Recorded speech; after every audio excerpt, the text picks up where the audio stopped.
Good morning दोस्तों।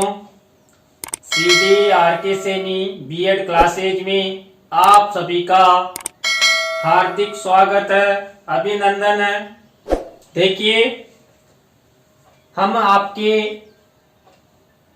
लिए हमारे YouTube चैनल पर अलग अलग विषयों के जो आपने टीचिंग सब्जेक्ट ले रखे हैं उनकी पाठ योजनाएं हमारे चैनल के माध्यम से आपको बताई जा रही है। तो इन पाठ योजनाओं के माध्यम से आपको कैसा अनुभव मिल रहा है, कमेंट्स में हमें जरूर बताएं। देखिए, जो पाठ योजना निर्माण कार्यक्रम हमारे YouTube चैनल के माध्यम से चलाया जा रहा है, आज की क्लास में हम जो आपका पेपर है, जो टीचिंग सब्जेक्ट है, देखिए वाणिज्य शिक्षण कॉमर्स,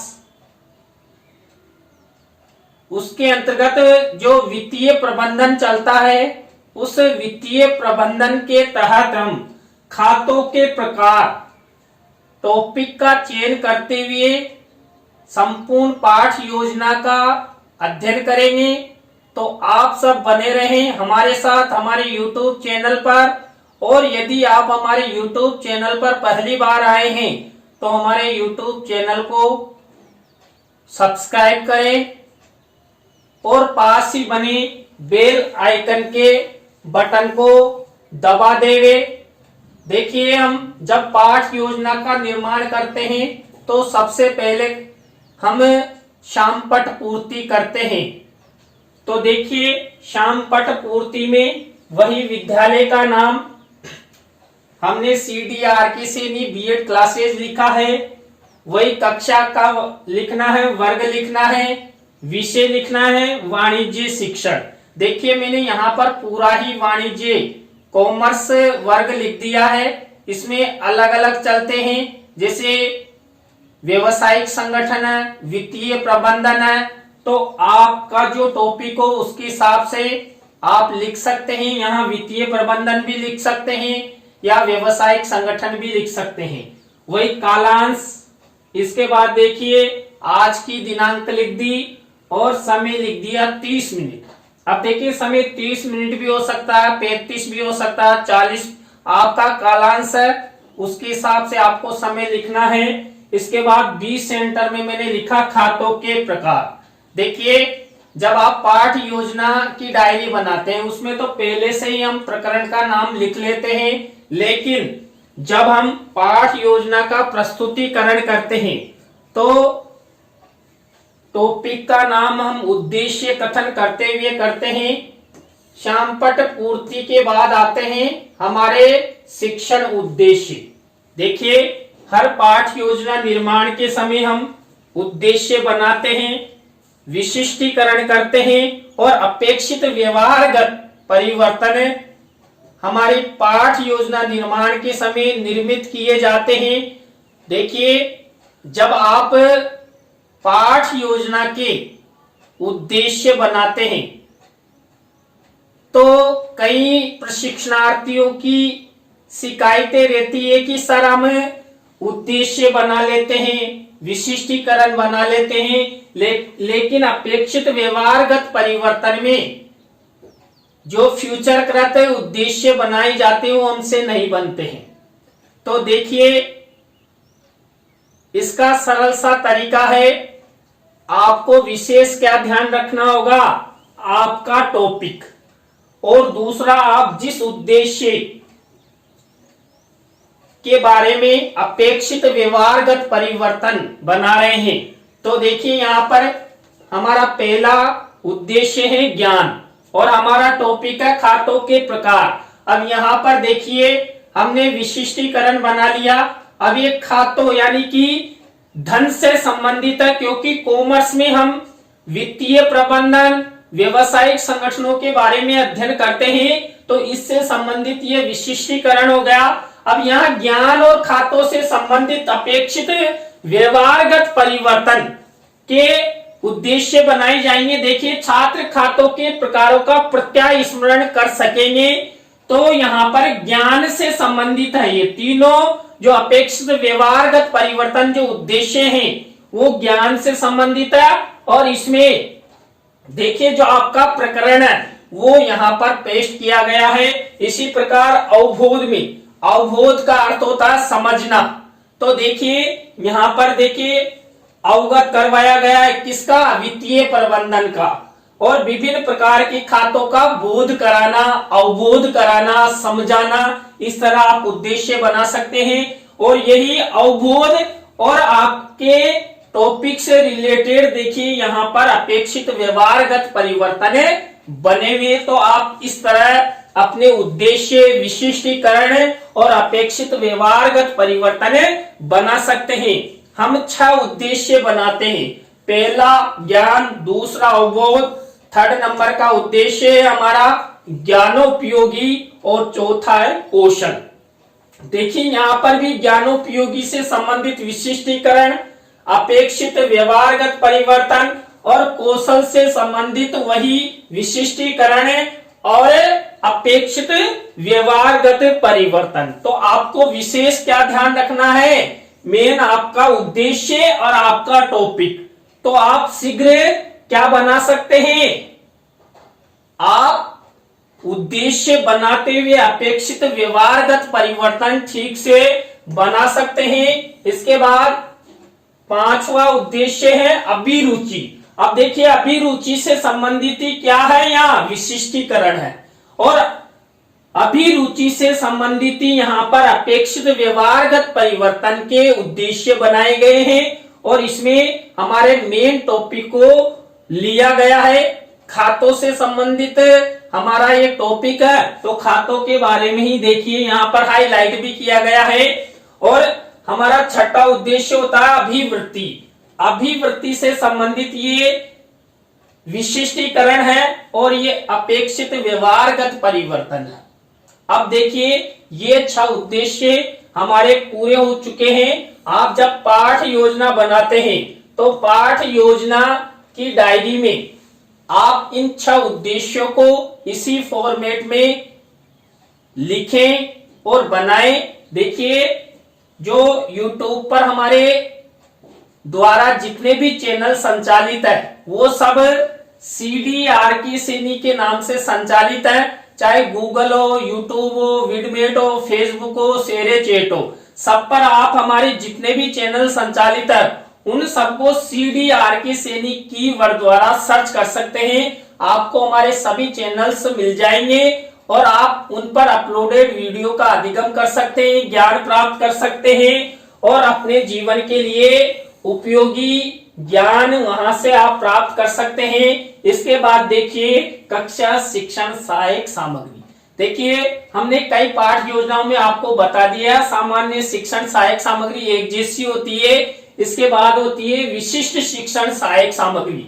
देखिए विशिष्ट सहायक सामग्री में हम क्या करते हैं, चार्ट प्रतिकृति, यानी जो विशिष्ट बना। अब यहाँ पर प्रतिकृति दिखाई गई है, यानी कि हम खातों से संबंधित जो चीजें यूज करते हैं वो हमें प्रतिकृति के रूप में दिखाई गई है। पूर्व ज्ञान, छात्र खातों के प्रकारों के बारे में सामान्य जानकारी रखते हैं। इसके बाद हमारी मुख्य मेन पाठ योजना प्रारंभ होती है और पहला शिक्षण बिंदु भी यहीं से प्रारंभ होता है, प्रस्तावना। अब मैंने आपको बता दिया है प्रस्तावना के प्रश्नों में तारतम्यता होती है, जिगजैग होता है और उत्तर से ही प्रश्न बनाया जाता है। जो छात्रों से हमें उत्तर मिलेगा उसी उत्तर से हम नेक्स्ट प्रश्न छात्रों के लिए वितरण करेंगे। तो देखिए यहाँ पर 5 प्रश्न बनाए गए हैं। आप पाठ योजना की जब प्रस्तावना निकालते हैं तो 3 से 5 प्रश्नों की प्रस्तावना के प्रश्न आपके होने चाहिए।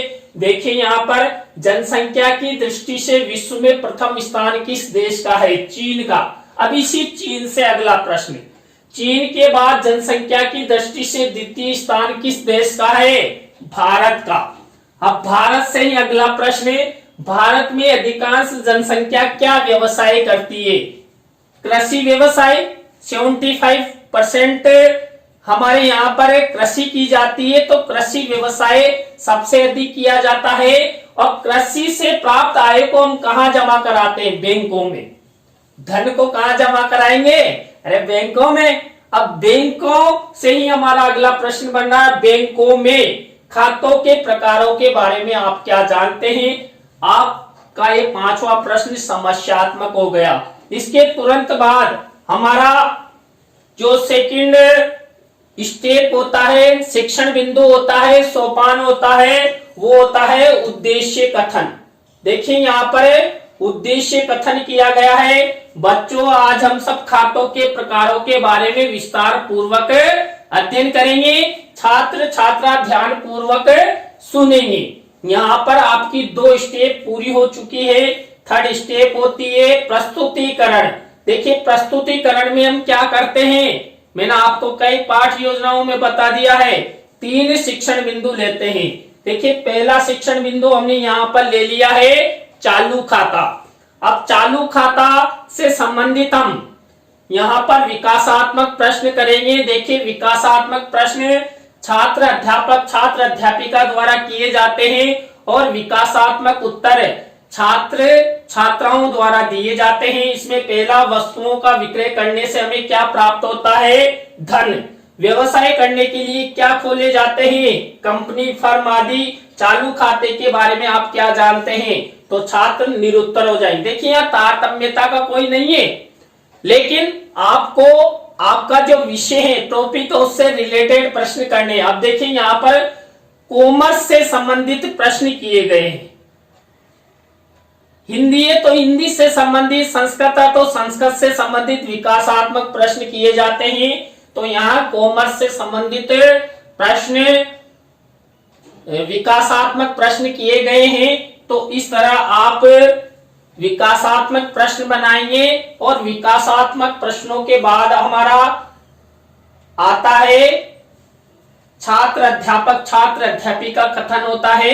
इसमें देखिए हम पहला जो शिक्षण बिंदु चालू खाते के बारे में अध्ययन कर रहे हैं। चालू खाते के बारे में यहाँ पर इसके बारे में बताया गया है कि चालू खाता मुख्य रूप से उद्यमियों, व्यापारियों, फर्मों, कंपनियों आदियों के लिए होता है, जिनके खाते में प्रतिदिन पैसों का बहुत बार लेन देन होता है। चालू खाते की खूबी ये होती है कि इसमें एक दिन में कई बार पैसा निकाला जा सकता है और जमा और निकासी की जा सकती है। इसमें जमा और निकासी की कोई सीमा नहीं होती है। चालू खाते में खाता धारक को कोई ब्याज नहीं मिलता। अब देखिए यहाँ मिनीचर लगाया गया है श्यामपट का। जो हमने छात्र अध्यापक छात्र अध्यापिका कथन किया, उसका मुख्य जो कोई मान लीजिए सेंटेंस है, कोई शब्द है, तो यहाँ लिखा जाता है। देखिए यहाँ पर चालू खाता मुख्य रूप से उद्यमियों, व्यापारियों, फर्मों, कंपनियों आदि के लिए होता है। अब इसके बाद देखिए शिक्षण सहायक सामग्री। मैंने वहां शिक्षण सहायक सामग्री में क्या लिखा था? प्रतिकृति। देखिए चालू खाते से संबंधित यहाँ पर जो पर्ची होती है जमा और निकासी की, वो यहाँ पर पर्ची का मिनीचर लगाया गया है। आप बच्चों को दिखाने के लिए वो पर्ची दिखा सकते हैं कि देखिए बच्चों, ये होती है चालू खाते की जमा और निकासी की पर्ची। तो इस तरह देखिए यहाँ पर मैंने इसका मिनीचर लगाया। आपको भी आपकी पाठ योजना जब आप डायरी में बनाते हैं तो इसी तरह का मेंशन आपको करना होता है। तो ये फॉर्मेट आप अच्छे से देख लीजिए। इसके बाद हम करते हैं बोध प्रश्न। बोध प्रश्न किसमें से? हमारा जो पहला शिक्षण बिंदु चल रहा है चालू खाता। अभी चालू खाते से संबंधित देखिए यहाँ पर जो हमने अभी छात्र अध्यापक छात्र अध्यापिका कथन किया था, उसी से रिलेटेड यहाँ पर 3 से 5 प्रश्न आप कर सकते हैं। यहाँ पर मेरे द्वारा 3 प्रश्न पूछे गए हैं। इसके बाद देखिए हमारा द्वितीय शिक्षण बिंदु चलेगा। द्वितीय शिक्षण बिंदु है हमारा बचत खाता। देखिए पहला शिक्षण बिंदु कौन सा हुआ? चालू खाता। द्वितीय शिक्षण बिंदु बचत खाता, क्योंकि हम यहाँ खातों के प्रकारों के बारे में अध्ययन कर रहे हैं। वही देखिए बचत खाते से संबंधित क्या किए जाएंगे? विकासात्मक प्रश्न। अब देखिए यहाँ पर बैंकों में हम खाता क्यों खुलवाते हैं? धन को जमा कराने एवं सुरक्षित करने हेतु। इसके बाद किस प्रकार के खाते में पैसे का लेन देन अधिक होता है? किसमें? अभी अभी हमने पढ़ा चालू खाते में। तो बचत खाते के बारे में आप क्या जानते हैं? छात्र क्या हो जाएंगे? निरुत्तर हो जाएंगे, क्योंकि उन्हें पता ही नहीं है बचत खाता क्या होता है। तो देखिए तुरंत हम क्या करेंगे, आप सबको पता हो जाना चाहिए कि विकासात्मक प्रश्नों के बारे में हम क्या करते हैं, छात्र अध्यापक छात्र अध्यापिका कथन करते हैं। देखिए छात्र अध्यापक छात्र अध्यापिका कथन यहाँ पर किया गया है, किससे रिलेटेड? बचत खाते से संबंधित। देखिए बचत खाते से रिलेटेड यहाँ छात्र अध्यापक छात्र अध्यापिका कथन किया गया है। देखिए बचत खाता बचत करने के लिए होता है। बचत खाते में जो जमा राशि होती है उस पर खाताधारक को ब्याज मिलता है।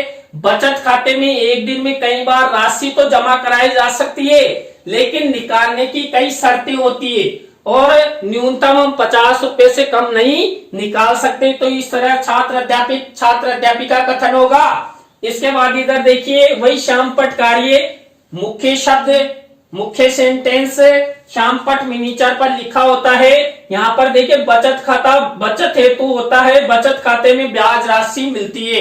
यहाँ मिनीचर ब्लैक शीट का मिनीचर लगाया गया है।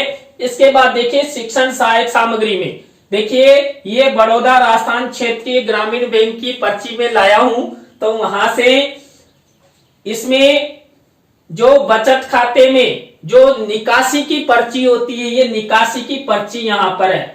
जो नगद निकासी करते हैं ना अपन पैसों से, जैसे बैंक में जाकर पैसे निकालना है, वो पर्ची ये है।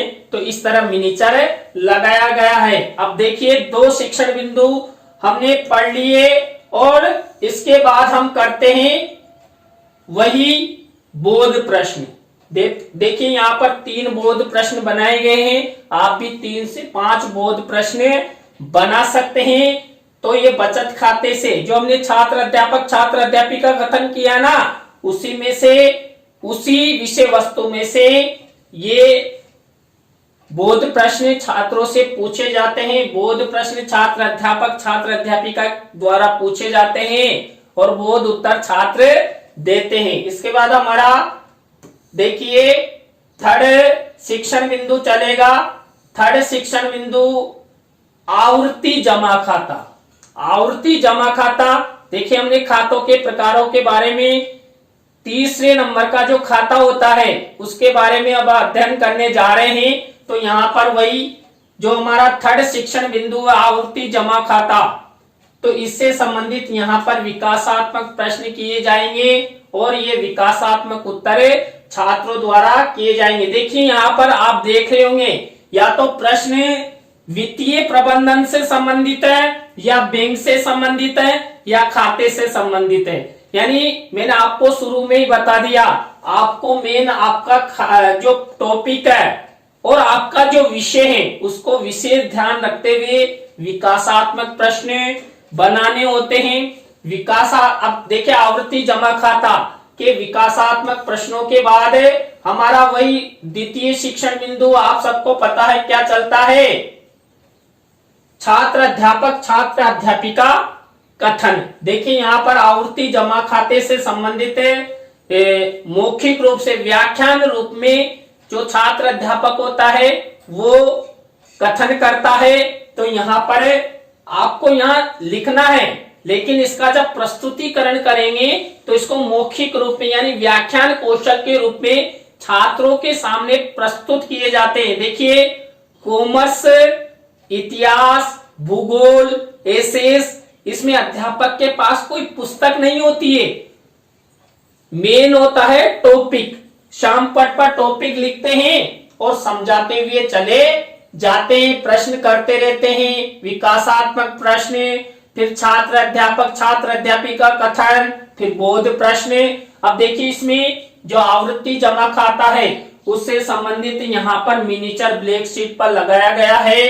इसके बाद यहाँ पर देखिए पंजाब नेशनल बैंक की जो आवर्ती जमा खाता है उसकी एक पर्ची लगाई गई है। तो ये हमारी प्रतिकृति है, इसलिए मैंने शुरू में लिखा कि हम यहाँ चार्ट और प्रतिकृति बच्चों को दिखाएंगे।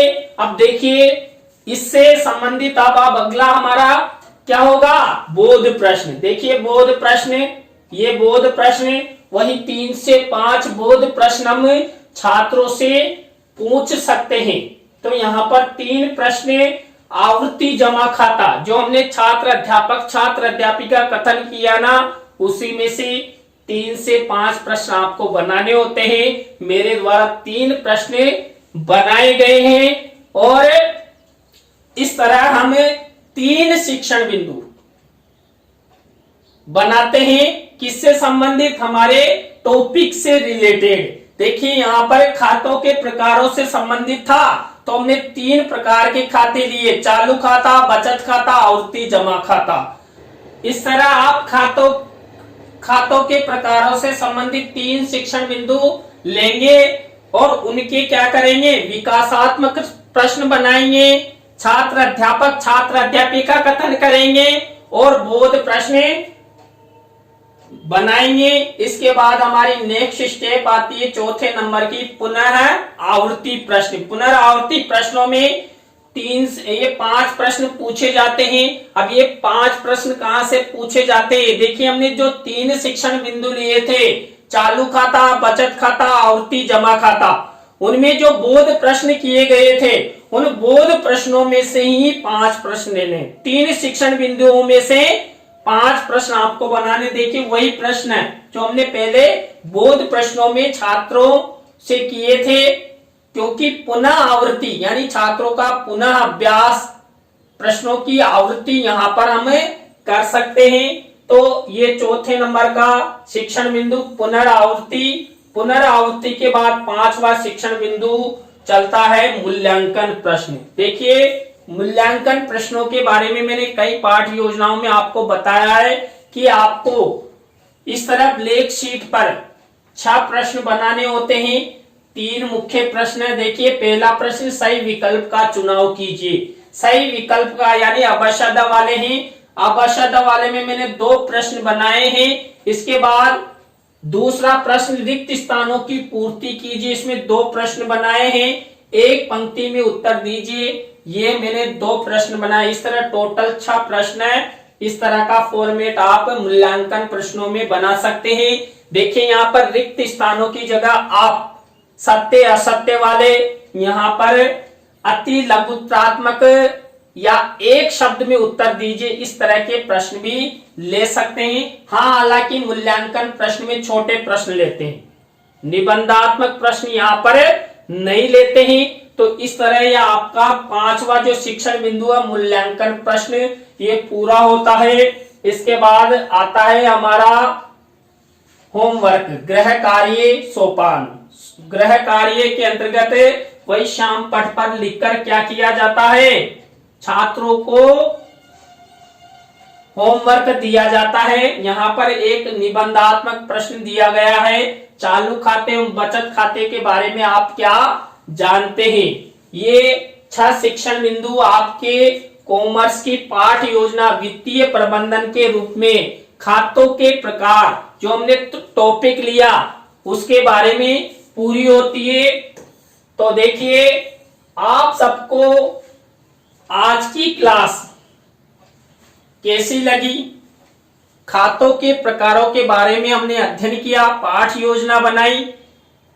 यदि अच्छी लगी हो तो इस पाठ योजना के वीडियो को अपने मित्रों सहपाठियों को व्हाट्सएप फेसबुक पर जरूर शेयर करें। इसी तरह नई पाठ योजना के साथ हम आपसे फिर मिलेंगे CDRK Saini BEd classes YouTube channel पर। तो राम राम सा, बाय।